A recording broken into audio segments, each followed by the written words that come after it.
जरूर देख लें, लिंक डिस्क्रिप्शन में है।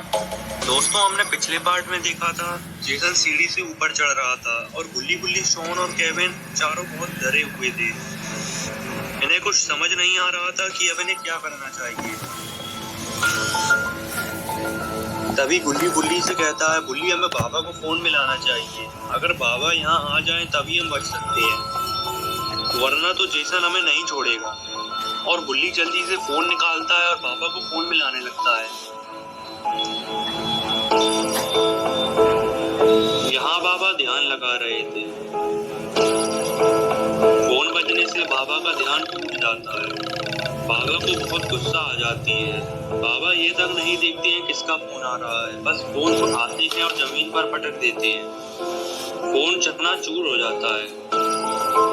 इधर जेसन ऊपर चढ़ चुका है और अब जेसन गुल्ली गुल्ली, शॉन और केविन के ठीक सामने खड़ा हुआ है। गुल्ली ये नहीं समझ पा रहा है कि आखिर बाबा ने फोन क्यों नहीं उठाया। जेसन इनमें से एक को भी छोड़ने के मूड में नहीं है और अब जेसन आगे बढ़ने लगता है। तभी गुल्ली गुल्ली, शॉन और केविन नीचे की तरफ भागते हैं। जेसन भी इनके पीछे भागता है और जेसन पीछे से केविन को पकड़ लेता है। गुल्ली गुल्ली, शॉन तो निकल जाते हैं मगर केविन बेचारा पकड़ा जाता है। गुल्ली गुल्ली पीछे मुड़कर देखते हैं कि केविन पकड़ा जा चुका है। अब जेसन केविन को नहीं छोड़ेगा। ये शायद केविन का आखिरी दिन है और जेसन केविन को मारने ही जा रहा था मगर केविन थोड़ी सी हिम्मत करता है और जेसन की आंखों में उंगली घुसा देता है, जिससे केविन जेसन से छूट जाता है और केविन जल्दी से गुल्ली गुल्ली और शॉन के पास भागता है और गेट बंद कर लेता है। गेट बंद करके गुल्ली गुल्ली, शॉन और केविन को लग रहा था कि जेसन अब छप्पर बंद हो चुका है, मगर ऐसा नहीं था। जेसन अब बहुत गुस्से में आ चुका है और जेसन की एक लात में गेट टूटकर अलग हो जाता है।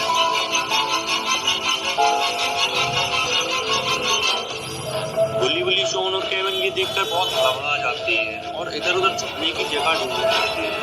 केविन ने जेसन की आंखों में उंगलियां घुसा दी थी, इसलिए जेसन केविन को ही सबसे पहले मारेगा। जेसन केविन को कमरे में जाता हुआ देख लेता है। केविन बेड के नीचे छुप जाता है। केविन को लग रहा था कि जेसन नहीं जानता है कि वो इस कमरे में छुपा हुआ है, लेकिन जेसन केविन के पीछे पीछे इस कमरे में आ जाता है। जेसन केविन के पैर देख लेता है और समझ जाता है कि केविन बेड के नीचे छुपा हुआ है। पीछे गुल्ली छुपा हुआ था। वो देख रहा था कि जेसन ने केविन को देख लिया है और अब जेसन केविन को बिल्कुल नहीं छोड़ेगा। गुल्ली केविन को भागने का इशारा भी करता है मगर केविन नहीं समझ पाता है। इधर जेसन केविन को मारने ही जा रहा था, तभी गुल्ली जेसन के सामने आ जाता है ताकि जेसन गुल्ली के पीछे आने लगे और केविन को यहाँ से निकलने का मौका मिल सके। जेसन गुल्ली को देखते ही गुल्ली के पीछे आने लगता है। गुल्ली ने जेसन को अपने पीछे लगा लिया है ताकि केविन यहाँ से निकल सके। केविन सीधा गुल्ली और शॉन के पास जाता है। इधर गुल्ली जेसन को अपने पीछे दौड़ा रहा था। गुल्ली को थोड़ा तेज दौड़ना होगा क्योंकि अगर गलती से भी जेसन ने गुल्ली को पकड़ लिया तो गुल्ली को अपनी जान से हाथ धोना पड़ेगा। गुल्ली जल्दी से दौड़ता हुआ गुल्ली, शॉन और केविन के पास आ जाता है और गुल्ली गेट बंद कर लेता है।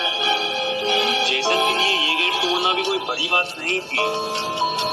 जेसन गेट तोड़ने ही जा रहा था कि अचानक कोई बाहर वाला गेट बजाने लगता है। शायद ये केविन का कोई दूसरा दोस्त है जिसे केविन ने गुल्ली गुल्ली और शॉन की तरह ही खूनी से बचने के लिए बुलाया है, लेकिन इसकी किस्मत इतनी खराब है जो ये इस समय आया जब जेसन घर के अंदर है। जेसन का सारा गुस्सा अब केविन के दोस्त पर ही निकलने वाला है। जेसन अब इसे बिल्कुल नहीं छोड़ेगा। जेसन गेट की आवाज सुनते ही गेट की तरफ जाने लगता है। केविन गुल्ली गुल्ली और शॉन से कहता है शायद कि उसका दोस्त है और हमें इसे जेसन से बचाना होगा। गुल्ली गुल्ली, शॉन और केविन पीछे की खिड़की से बाहर निकल जाते हैं। तो दोस्तों, गुल्ली गुल्ली, शॉन और केविन अब घर के बाहर तो निकल आए हैं, तो क्या अब ये जेसन से बचकर भाग पाएंगे या फिर केविन के दोस्त को बचाने के लिए यहीं फंस जाएंगे?